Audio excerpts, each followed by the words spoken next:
വീണ്ടും കഴിഞ്ഞ ആഴ്ചയിൽ സാമൂഹ്യ മാധ്യമങ്ങളിൽ മാത്രമല്ല കേരളത്തിലെ TV ചാനലുകളിലും വിശേഷമായ ശ്രദ്ധ പിടിച്ചു പറ്റിയ ഒരു വാർത്തയായിരുന്നു ഇന്ത്യൻ ഓർത്തഡോക്സ് വിഭാഗം ഓറിയന്റൽ കൂട്ടായ്മയിൽ നിന്ന് പുറത്തായി എന്നുള്ള വാർത്ത.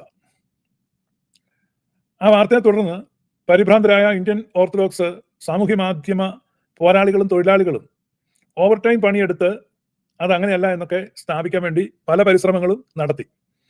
അതേപ്പറ്റിയാണ് അല്പസമയം ചിന്തിക്കുന്നത്. ഇന്ത്യൻ ഓർത്തഡോക്സ് വിഭാഗത്തിന്റെ മാധ്യമ ഹിജടകൾ പലതരത്തിലുള്ള പരിശ്രമങ്ങൾ സാമൂഹ്യ മാധ്യമ പേജുകളിലും മറ്റ് ഇതര പ്ലാറ്റ്ഫോമുകളിലും ഒക്കെ അവർ ചെയ്തു. ഇതിന്റെ ഒരു പശ്ചാത്തലം നിക്കിയ സുന്നോദോസിന്റെ 1700ാമത് വാർഷികം ഈജിപ്തിലെ കെയ്റോയിൽ നടക്കുകയാണ്. അപ്പൊ അത് കോപ്റ്റിക് ഓർത്തഡോക്സ് സഭ സംഘടിപ്പിച്ചൊരു ആഘോഷ പരിപാടിയാണ്. നിക്കിയ സുന്നോദോസിലെ പ്രധാനമായി പങ്കെടുത്ത രണ്ട് സഭകളാണ് അന്ത്യോക്യയിലെ സഭയും അലക്സാണ്ട്രിയയിലെ സഭയും. അന്ന് 3 സഭാ കേന്ദ്രങ്ങളാണുള്ളത്. AD 325 നിക്കിയ സുന്നോദോസ് നടക്കുന്നത്. അന്ന് പ്രധാനമായും 3 സഭാ കേന്ദ്രങ്ങളാണ് ഉള്ളത്. അത് അന്ത്യോക്യ, അലക്സാണ്ട്രിയ, റോം. ഇതില് അന്ത്യോക്യയിൽ നിന്നും അലക്സാണ്ട്രിയയിൽ നിന്നുമുള്ള പിതാക്കന്മാരാണ് നിക്കിയ സുന്നോദോസിൽ സമ്മേളിച്ചത്. 318 പിതാക്കന്മാരാണ് അന്ന് 325 നടന്ന നിക്കിയ സുന്നോദോസിൽ സമ്മേളിച്ചത്. അന്ത്യോക്യയുടെയും അലക്സാണ്ട്രിയയുടെയും സിംഹാസനത്തിന്റെ കീഴിലുള്ള പിതാക്കന്മാരാണ് നിക്കിയ സുന്നോദോസിൽ പ്രധാനമായിട്ടും സമ്മേളിച്ചത്. റോമിന്റെ പ്രാതിനിധ്യം നാമമാത്രമായിരുന്നു. റോമൻ പാത്രിയർക്കീസ് സുന്നോദോസിൽ സംബന്ധിച്ചില്ല എന്ന് മാത്രമല്ല, വളരെ മെലിഞ്ഞ ഒരു ഡെലിഗേഷനാണ് റോമിൽ നിന്ന് വന്നത്. 318 പിതാക്കന്മാർ സംബന്ധിച്ചതിൽ 303 പിതാക്കന്മാരും കിഴക്കൻ സഭകളിൽ നിന്നുള്ളവരും കേവലം 15 പേർ മാത്രമാണ് പടിഞ്ഞാറൻ സഭയിൽ നിന്ന് സംബന്ധിച്ചത്. ചുരുക്കി പറഞ്ഞാൽ നിക്കിയ സുന്നോദോസ് അന്ത്യോക്യ സഭയുടെയും അലക്സാണ്ട്രിയൻ സഭയുടെയും മേൽനോട്ടത്തിൽ നടന്ന, അവരുടെ സഹകരണത്തിൽ, അവരുടെ പ്രാതിനിധ്യത്തിൽ നടന്ന ഒരു സുന്നോദോസാണ്. അതായിരുന്നു അന്നത്തെ ഒരു പശ്ചാത്തലം. നിക്കിയയിൽ നടന്ന സുന്നോദോസിന് അധ്യക്ഷത വഹിച്ച അന്ത്യോക്യൻ പാത്രിയർക്കീസ് ഒസ്താത്യോസ് ആയിരുന്നു. അപ്പൊ സ്വാഭാവികമായിട്ടും അന്ത്യോക്യൻ സഭയും അലക്സാണ്ട്രിയൻ സഭയും നിക്കിയ സുന്നോദോസിനോട് വൈകാരികമായ ഒരു ആഭിമുഖ്യം വെച്ചു പുലർത്തുക എന്നുള്ളത് തികച്ചും സ്വാഭാവികമാണ്. അതുകൊണ്ട് അന്ത്യോക്യൻ പാത്രിയർക്കീസും അലക്സാണ്ട്രിയൻ പാത്രിയർക്കീസും അവരുടെ വൈകാരിക അനുഭവങ്ങളെ അധിഷ്ഠിതമാക്കി 1700 വർഷത്തെ അവരുടെ സഭയുടെ ആ ടേപ്പസ്ട്രിയെ ഒരിക്കൽ കൂടെ റിഫ്ലക്റ്റ് ചെയ്യുന്ന ഒരു മീറ്റിംഗ് ആയിട്ട്, ഒരു ഗാദറിംഗ് ആയിട്ടാണ് കെയ്റോയിൽ കൂടിയത്. അതുകൊണ്ട് തന്നെയാണ് ഈ Roman church was not invited. അപ്പൊ അവിടെ അർമീനിയൻ സഭയും അവരോടൊന്നിച്ച് അർമീനിയൻ പാത്രിയർക്കീസും അപ്പൊ ഇങ്ങനെ ഒരു മീറ്റിംഗ് കൂടുക. ഇതാണ് ഇതിന്റെ പശ്ചാത്തലം.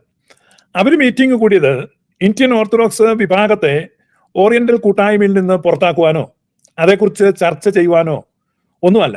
അങ്ങനെ ഒരു തീരുമാനം ആ മീറ്റിംഗിൽ ഉണ്ടായിട്ടില്ല. അങ്ങനെ ഒരു ചർച്ചയും ആ മീറ്റിംഗിൽ ഉണ്ടായിട്ടില്ല. പിന്നെ എന്താണ് സംഭവിച്ചത്? അവരെ ആ മീറ്റിംഗിന് ശേഷം ഒരു ജോയിന്റ് ഡിക്ലറേഷൻ, ഒരു സംയുക്ത പ്രസ്താവന പുറപ്പെടുവിച്ചു. ആ സംയുക്ത പ്രസ്താവനയിൽ ഇന്ത്യയിലേക്ക് സുറിയാനി സഭ പുതിയ ഒരു കാതോലിക്കായി വാഴിച്ചു. ആ സംഭവത്തെ അവർ അനുമോദിക്കുകയും അത് ആ രേഖയിൽ ഉൾപ്പെടുത്തുകയും ചെയ്തു. അപ്പോൾ ഇന്ത്യയിലെ ഒരു സുറിയാനി സഭയിൽ ശീഷ്മക്കാർ എന്നാണ് ഇതിനെ പറയുന്നത്, സ്കിസ്മാറ്റിക് വിഭാഗമാണ്. അപ്പോൾ ഒരു ശീഷ്മാറ്റിക് വിഭാഗം അല്ലെങ്കിൽ സെപ്പറേറ്റിസ്റ്റ്, അല്ലെങ്കിൽ അതിനെ നമുക്ക് സെക്ടേറിയൻസ് എന്ന് വിളിക്കാൻ പറ്റും. അപ്പൊ ഒരു സെക്ട് നിലനിൽക്കുന്നു എന്നുള്ളത് യാഥാർത്ഥ്യമാണ്. അപ്പൊ ഈ സെക്ട് ഇന്ത്യൻ ഓർത്തഡോക്സ് എന്നറിയപ്പെടും. അപ്പൊ ആ ജോയിന്റ് ഡിക്ലറേഷനിലെ 4ാമത്തെ സ്റ്റേറ്റ്മെന്റിൽ ഇന്ത്യയിലെ സഭയെ പറ്റി അവിടെ ഒരു സെക്ടേറിയൻ വിഭാഗമുണ്ടെന്നും ആ സെക്ടേറിയൻ വിഭാഗത്തിന് താല്പര്യമാണെങ്കിൽ അവർക്ക് വന്ന് റീയൂണിയനെ പറ്റി ചർച്ച ചെയ്യാം എന്നും അതിനകത്ത് എഴുതിയിട്ടുണ്ട്. അപ്പൊ എന്താണ് സംഭവിച്ചത്? ഈ കെയ്റോയിൽ നടന്ന മീറ്റിംഗിൽ ഇന്ത്യൻ ഓർത്തഡോക്സ് വിഭാഗത്തിന്റെ എക്ലീഷ്യാസ്റ്റിക്കൽ സ്റ്റാറ്റസിനെ സംബന്ധിച്ച് യാതൊരുവിധ ചർച്ചയും നടന്നിട്ടില്ല, ഒരു തീരുമാനവും എടുത്തിട്ടില്ല. കാരണം ഇന്ത്യൻ ഓർത്തഡോക്സ് വിഭാഗം ഒരിക്കലും ഓറിയന്റൽ കൂട്ടായ്മയിൽ ഇല്ല. ഇതാണ് യാഥാർത്ഥ്യം. അല്ലാതെ അവരെ പുതുതായിട്ട് കഴിഞ്ഞ ആഴ്ച പുറത്താക്കി എന്നൊക്കെയുള്ള രീതിയിലാണ് മാധ്യമങ്ങളിൽ വാർത്ത വന്നത്. തെറ്റിദ്ധാരണയാണ്. ഒരു പ്രസ്താവനയിൽ വരികൾക്കിടയിലൂടെ വായിക്കുകയാണ് എന്ന് പറഞ്ഞാൽ ഇന്ത്യൻ ഓർത്തഡോക്സ് വിഭാഗത്തിൽപ്പെട്ട ആളുകൾ നിരന്തരമായി പറഞ്ഞുകൊണ്ടിരുന്നത് ഓറിയന്റൽ ഓർത്തഡോക്സിൽ പെട്ട ഒരു അംഗസഭയാണ് ഇന്ത്യൻ ഓർത്തഡോക്സ് സഭ എന്ന വിധത്തിലാണ്. ഇന്ത്യൻ ഓർത്തഡോക്സ് വിഭാഗത്തിന്റെ മെത്രാന്മാരും അവരുടെ മാധ്യമ പ്രതിനിധികളും അവരുടെ വക്താക്കളും ഒക്കെ നിരന്തരമായിട്ട് കഴിഞ്ഞ നാളുകളിൽ, പ്രത്യേകിച്ച് കഴിഞ്ഞ ഒരു 5 വർഷം സോഷ്യൽ മീഡിയയിൽ കണ്ടാൽ, ഞാൻ തന്നെ പേഴ്സണലി കണ്ട 1000-ഓളം കമന്റ്സ് ആൻഡ് പോസ്റ്റ് ഉണ്ട്. ഇവർ തന്നെ പറയാം ഞങ്ങൾ ഓറിയന്റൽ ഓർത്തഡോക്സ് ആണ്, ഞങ്ങൾ അതിനകത്തുള്ളതാണ്. ഇപ്പൊ പൂച്ച് പുറത്തു വന്നു. ഈ പൂച്ച് പുറത്തു വരിക എന്ന് പറഞ്ഞാൽ, ഈ പൂച്ച് എന്ന് പറഞ്ഞു കഴിഞ്ഞാൽ സ്വർണ്ണമാണെന്ന് പറഞ്ഞ് മുക്കുവണ്ടം വെക്കുക, അതിനെ പൂച്ചെന്ന് പറയും. പൂച്ചെന്ന് പറഞ്ഞാൽ അത് സ്വർണം പൂശുന്നതിനെയാണ്, അപ്പൊ സ്വർണ്ണമല്ലത്.